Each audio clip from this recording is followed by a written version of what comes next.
தங்கை அங்கு வேலை செய்கிறார் என்று பொய்யான குற்றச்சாட்டை சொன்னதை நிரூபிக்க தவறும் பட்சத்தில் அவர் மன்னிப்பு கேட்க வேண்டும். ஆனாலும் அவர் மீது சட்ட நடவடிக்கை எடுக்க தயாராக இருக்கின்றோம். 1000 மில்லியன் ரூபாய் அவர் மீது வழக்கு தொடுப்பதற்கும் நான் அந்த சட்டத்தரணி ஊடாக கோரிக்கை பத்திரம் அனுப்புவதற்கும் தயாராகி வருகின்றேன்.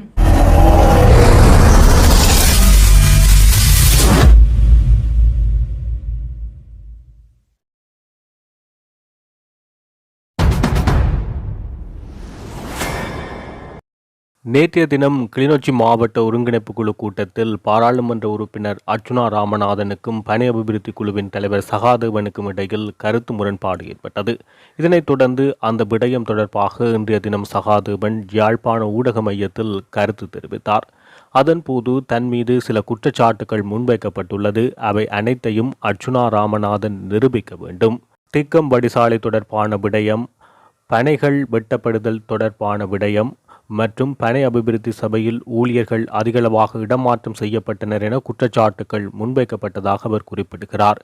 ஊழியர் இடமாற்றம் என்பது அரச இயந்திரத்தை சீராக செயற்படுத்துவதற்கான ஒரு செயல்முறையாகும். 5 தொடக்கம் 10 வருடங்களுக்கு மேலாக இங்கு இடமாற்றம் செய்யப்படாமல் இருக்கும் ஊழியர்களே என்னால் இடமாற்றம் செய்யப்பட்டனர். வருடத்துக்கு ஒரு முறை இந்த இடமாற்றம் அவசியம் என இதன்போது அவர் குறிப்பிடுகிறார். இதேபோல் பனை அபிவிருத்தி குழுவின் தலைவர் சகாதேவன் தன்னுடைய அதிகாரத்தை பயன்படுத்தி அவருடைய தங்கைக்கு வேலை வாய்ப்பை பெற்றுக் கொடுத்ததாகவும் அவர் அங்கு குற்றம் சாட்டினார். எனவே இவ்வாறான பாரதூரமான குற்றச்சாட்டு நிரூபிக்கப்படாவிடின் வைத்தியர் அர்ச்சுனா ராமநாதன் பகிரங்கமாக மன்னிப்பு கோர வேண்டும். இருப்பினும் நான் சட்ட நடவடிக்கையை தற்போது ஆரம்பித்துள்ளேன். அவர் குற்றச்சாட்டை முன்வைத்துள்ள இந்த குற்றச்சாட்டுகள் நிரூபிக்கப்படாவிடின் அவருக்கு எதிராக 1000 மில்லியன் ரூபாய் நஷ்டஈடு கோரி வழக்கு தாக்கல் செய்ய உள்ளதாக அவர் தெரிவிக்கின்றார். இது தொடர்பான காணொளி. 20 வருடங்களாக மிகவும் பிரச்சனைக்குள்ளாகி கொண்டிருக்கின்ற ஒரு விடயம் ஒன்று திக்கம் வடிசாலை சம்பந்தப்பட்ட விடயம். அது கைமாற்றப்பட்டபடியினால் பல்வேறு நெருக்கடிகள் இருக்கின்றன. அந்த தொழிலாளர்களுக்கு நாங்கள் தை மாதம் அவர்கள் அந்த தொழிலை தொடங்க வேண்டியிருந்தது. அதனை விட இப்போது பனை தவிர்ப்பது தொடர்பான நடைமுறை, அந்த நடைமுறை நாங்கள் இப்பொழுது சொல்லியிருக்கின்றோம். பனை தவிர்ப்பது என்பது பனை வளர்ச்சிக்கான ஒரு அபிவிருத்திக்கான திட்டமாக இருக்க வேண்டும். தனியே பனை மரம் தவிர்ப்பது ஒரு பயன்பாட்டுக்கான விடயமாக இருக்கக்கூடாது. ஆகவே 1975ஆம் ஆண்டு உருவாக்கப்பட்ட அந்த சட்டத்தில் சில நடைமுறை விடயங்களை நாங்கள் சட்டத்தில் மாற்றம் செய்வதற்கல்ல, அந்த சட்டத்தின் ஊடான நடைமுறை விடயங்களை முன்னெடுத்து செல்வதற்கு. ஏனென்றால் இந்த 40 வருடங்களாக அந்த சட்டம் நடைமுறையில் இல்லை.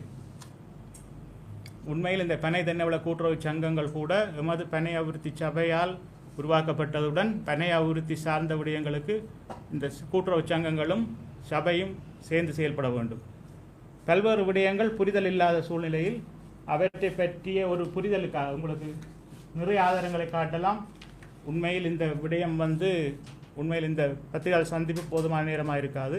மிக முக்கியமான விடயம், நேற்றைய சபை அமர்வில் சமர்ப்பிக்கப்பட வேண்டிய விடயங்களை ராமநாதன் அர்ச்சுனா அவர்கள் வேறு காரணங்களை கூறி குழப்பியமை, உண்மையில் தவறான காரணங்களை கூறி குழப்பியமை, உண்மையில் அவர் ஊழல்வாதிகளுக்கு ஆதரவாக செயல்படுகிறாரா என்ற சந்தேகம் நமக்கு எழுந்துள்ளது. அத்துடன் இந்த விடயத்தை நான் பல்வேறு விடயங்களாக கூறாமல் நேரடியாக விடயத்துக்கு வருகின்றேன். இந்த நடைமுறை விஷயங்களில் சில ஒழுங்குபடுத்தல்களை செய்வதை நேற்றைய தினம் அர்ச்சுனா ராமநாதன் அவர்கள் பாராளுமன்ற உறுப்பினர் அவர்கள் மிகவும் மோசமான முறையில் நடந்து கொண்டு குழப்பியிருக்கின்றார். அவர் மீது குற்றச்சாட்டுகளுக்கு நான் அந்த இடத்தில் பதிலளிக்க அவரால் சந்தர்ப்பம் வழங்கப்படவில்லை. சபை நாகரிகம் கருதி நேரம் போதாமையாலும் சபை குறிப்பில் சில விடயங்கள் இடம்பெறக்கூடியவையாக இல்லாதபடியினாலும் நான் இதை பத்திரிகையாளர்கள் மத்தியில் தெரியப்படுத்த வேண்டிய ஒரு சூழ்நிலைக்கு தள்ளப்பட்டு இந்த பத்திரிகையாளர் சந்திப்பை நடத்துகின்றேன்.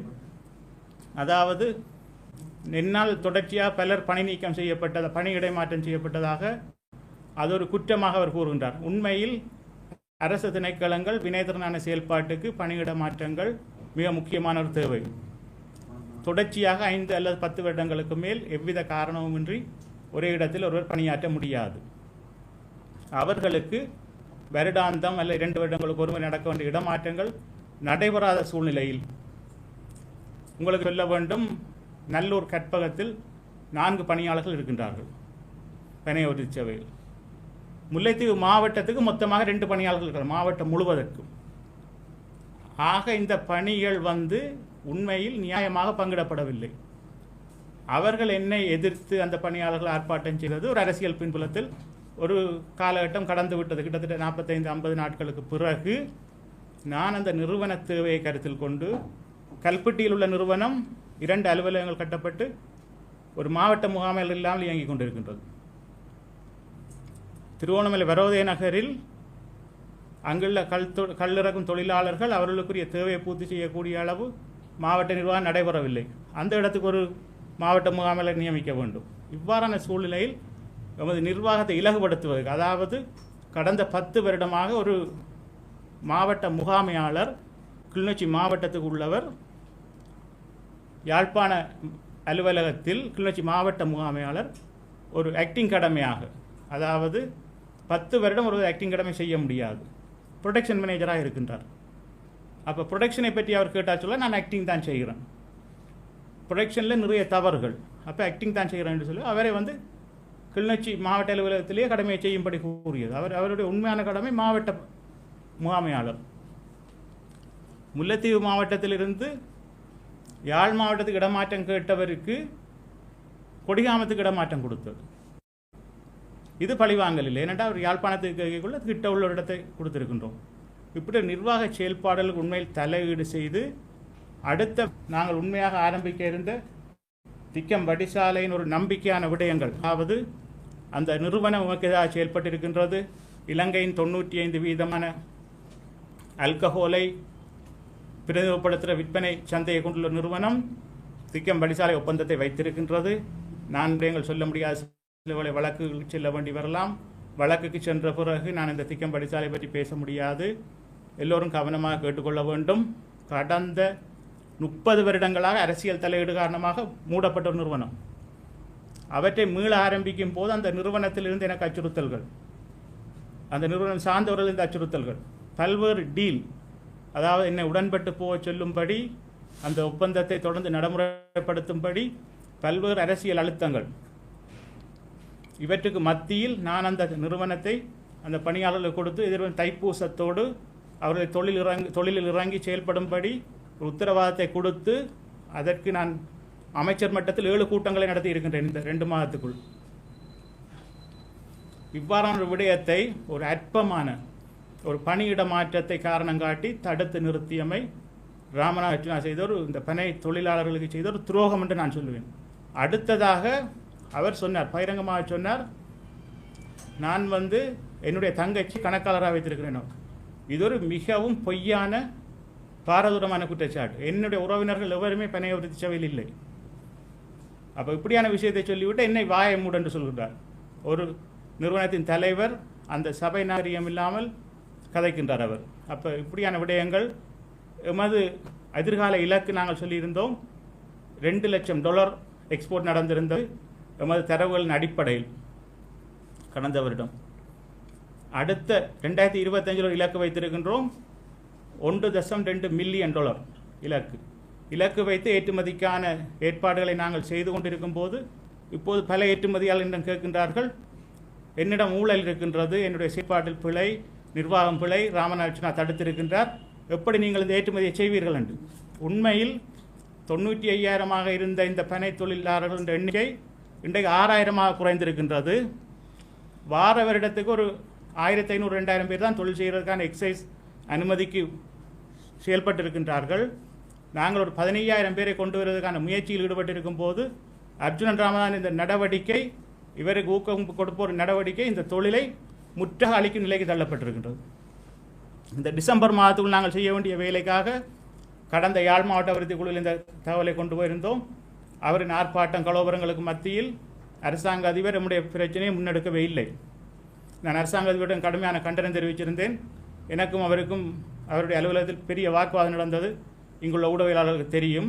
ஆனால் நான் ஒரு மனம் வேதனைப்பட்ட நிலையில் சொல்கின்றேன்.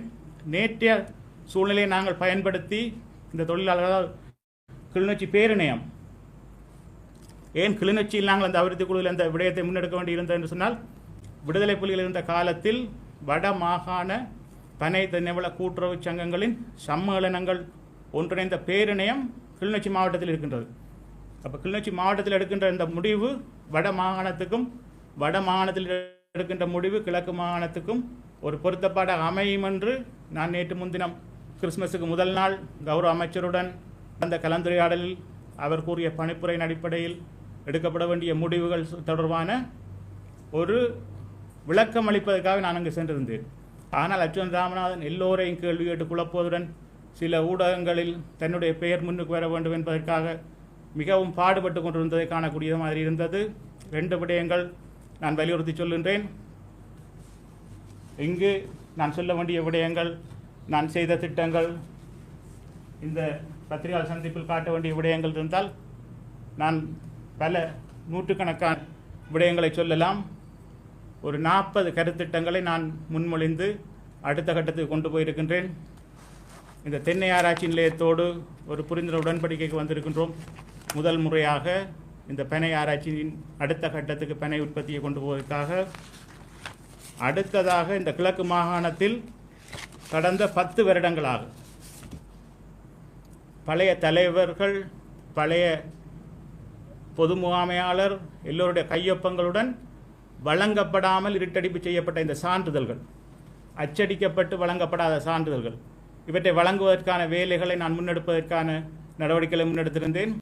அர்ச்சுனன் ராமநாதனுடைய இந்த அவதூறு, பொய், இந்த ஏமாற்று விதமான கருத்துக்கள் மக்களை சென்றடைந்திருப்பதால் நான் மிகுந்த மன உளைச்சலுக்கும் இந்த பணியாளர்களுடன் தொடர்ந்து இந்த வேலையை முன்னெடுக்க முடியாத ஒரு இக்கட்டான சூழ்நிலைக்கும் ஆளாக இருக்கின்றேன். நம்முடைய சங்கங்கள் இதனால் பெரிய பாதிப்பை அடைய போகின்றது. முழு விடயங்களுக்கும் அர்ச்சுனன் ராமநாதா பதில் சொல்ல வேண்டும், பொறுப்பு கூற வேண்டும். நான் சட்ட ஆலோசனையை பெற்றிருக்கின்றேன். இந்த பனை அபிவிருத்தி சபை சார்பாக அவர் சொன்ன குற்றச்சாட்டுகள் தொடர்பாக அவர் நிரூபிக்க தவறும் பட்சத்தில், அவர் அந்த குற்றச்சாட்டு ஒன்றையாவது நிரூபிக்க தவறினால் அவர் முழு குற்றச்சாட்டு நிரூபிக்க வேண்டும். என்னுடைய தங்கை அங்கு வேலை செய்கிறார் என்று பொய்யான குற்றச்சாட்டை சொன்னதை நிரூபிக்க தவறும் பட்சத்தில் அவர் மன்னிப்பு கேட்க வேண்டும். ஆனாலும் அவர் மீது சட்ட நடவடிக்கை எடுக்க தயாராக இருக்கின்றோம். 1000 மில்லியன் ரூபாய் அவர் மீது வழக்கு தொடுப்பதற்கும் நான் அந்த சட்டத்தரணி ஊடாக கோரிக்கை பத்திரம் அனுப்புவதற்கும் தயாராகி வருகின்றேன். இனி இவ்வாறான விடயங்களை அவர் சபைகளில் செய்வாராக இருந்தால் அவர் பாரதூரமான பின்விளைவுகளை சந்திக்க வேண்டி வரும் என்பதை நான் உறுதிபட தெரிவித்துக் கொள்கின்றேன். NDP தரப்பில் இருக்கின்ற அமைச்சர் சந்திரசேகரன் தான் மேற்படி கூட்டங்களுக்கு தலைமை தாங்குகின்றார். ஆனால் இவர் அர்ச்சுனாவை கட்டுப்படுத்த தவறுகிறார் என்ற ஒரு குற்றச்சாட்டு இருக்கு. இல்லை, அர்ச்சுனாவை கட்டுப்படுத்த வேண்டிய தேவை அவருக்கு இல்லை. அர்ச்சுனா கட்டுப்பாடாக நடந்து கொள்ள வேண்டிய தேவை அவருக்கு அவருடைய மெண்டேட்டின் படி இருக்கின்றது. அவர் ஒரு பாராளுமன்ற உறுப்பினராக நடந்து கொள்ள எதிர்வரும் காலங்களில் தவறினால் அவர் மிகுந்த சிரமங்களை எதிர்நோக்க வேண்டி வரும். எம்முடைய அந்த அமைதி, எம்முடைய நிதானம், இவற்றை அவர் ஒரு பொருட்டாக கருதாமல் தொடர்ந்து இவ்வாறு நடந்தாக இருந்தால் அவருக்கான தக்க பதிலடி கொடுக்கப்படும். பாராளுமன்றமாக இருந்தாலும் சரி, மாவட்ட அபிவிருத்தி குழு கூட்டங்களாக இருந்தாலும் சரி, கேள்வி கேட்கிறேன் என்ற போர்வையில் அதிகாரிகளையும் ஒரு முறை தவறி நடக்கின்ற செயற்பாடு தொடர்ச்சியாக இடம்பெற்று வருகின்றது. இதை நீங்க எப்படி பார்க்க? உண்மையில் அவர் அந்த அதிகாரிகளை கேள்வி கேட்பதற்கு முதல் தன்னை நோக்கி கேள்விகளை கேட்க வேண்டும். அவரை இந்த சாவச்சேரி மக்கள் ஒரு நம்பிக்கையின் அடிப்படையில் ஒரு பாராளுமன்ற உறுப்பினராக இன்றைக்கு அனுப்பியிருக்கின்றார்கள். உண்மையில் அவர்களுக்கு அவர் விசுவாசமாக நடக்கின்றாரா? அவர்களுக்கு விசுவாசமாக நடக்க முயற்சிக்கின்றாரா? அவர் ஃபேஸ்புக்கில் வரக்கூடிய கமெண்ட்ஸுகளை வச்சு தன்னை ஒரு பெரிய ஆளாக நினைத்துக் கொண்டிருக்கின்றார். உண்மையில் அவருடைய பாராளுமன்ற உறுப்பினர் பதவி என்பது அவருடைய ஊழலுக்கு எதிரான குரலுக்காக கிடைத்த ஒரு பரிசு. அதனை அவர் துஷ்பிரயோகம் செய்து வருகிறார் என்று தான் நான் சொல்வேன். அவர் அந்த சாவச்சேரி வைத்தியசாலைக்குள் செல்வதற்கு தடை எதுவும் இல்லை. அந்த வளங்களை அபிவிருத்தி செய்வதற்கு தடை எதுவும் இல்லை. அதை முன்னேற்றுவதற்கு தடை இல்லை. ஆனால் இன்று அது நடந்திருக்கின்றதா? ஆகவே அந்த விடயமாக பார்க்கும்போது அர்ச்சுனா தவறிழைக்கின்றார் என்று நான் சொல்வேன்.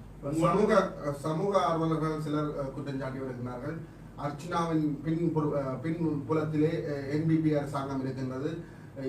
அதனால்தான் அர்ச்சுனா இவ்வளவு ஆக்ரோஷமாக செயல்படுகின்றார், இவ்வளவு பிரச்சனையை கிளப்புகின்றார். தமிழ் தேசிய நீக்கத்தை செய்வதற்காக NDP பயன்படுத்துகின்ற ஒரு துரும்புதான் அர்ச்சுனா என்று சமூக ஆர்வலர்கள் சிலர் குற்றம் சாட்டுகின்றனர். இதை நீங்க எப்படி பார்க்குறீங்க?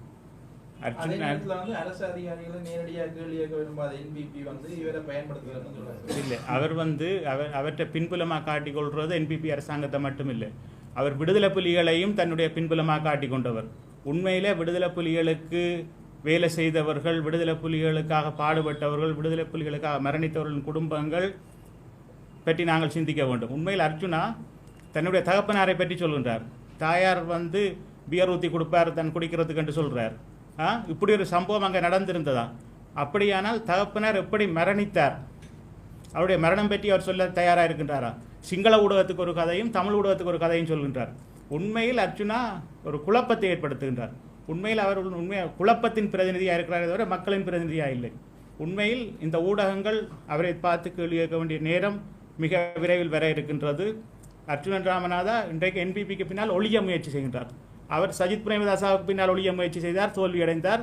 இப்போது என்பிபிக்கு பின்னால் ஒழிய முயற்சி செய்திருக்கிறார், அதிலும் தோல்வி அடைவார். உங்களுக்கு வழங்கப்பட்ட இந்த பதவி வந்து நீங்கள் என்பிபி ஆதரவாளர் என்ற அடிப்படையிலும் உங்களுக்கு என்பிபி அரசாங்கத்தால் வழங்கப்பட்ட சலுகை என்று ஒரு குற்றஞ்சாட்டப்பட்டிருக்கிறது.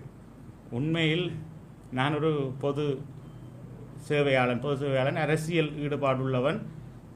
என்னை கேட்டால் என்னை ஒரு அரசியல் கட்சி என்று யாரும் சொல்ல மாட்டார்கள். அந்த அளவுக்கு விமர்சனங்கள் என் மீது இருக்கின்றன. அந்த விமர்சனங்களை தாண்டி நான் கடந்த காலத்தில் இந்த ஆராய்ச்சி துறையில், அதாவது நான் விடுதலை புலிகள் இருந்த காலகட்டத்தில் நான் செய்த வேலைகளை சொல்வது உங்களுக்கு தனியான ஒரு பத்திரிகை சந்திப்பை நான் செய்ய வேண்டி இருக்கும், பொருத்தமாக இருக்காது இந்த இடம்.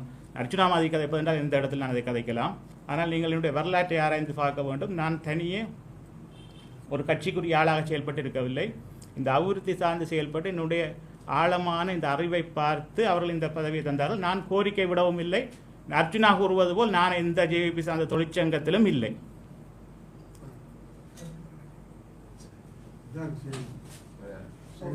பின்னால் ஒழிய நினைக்கிறார் அப்படின்னா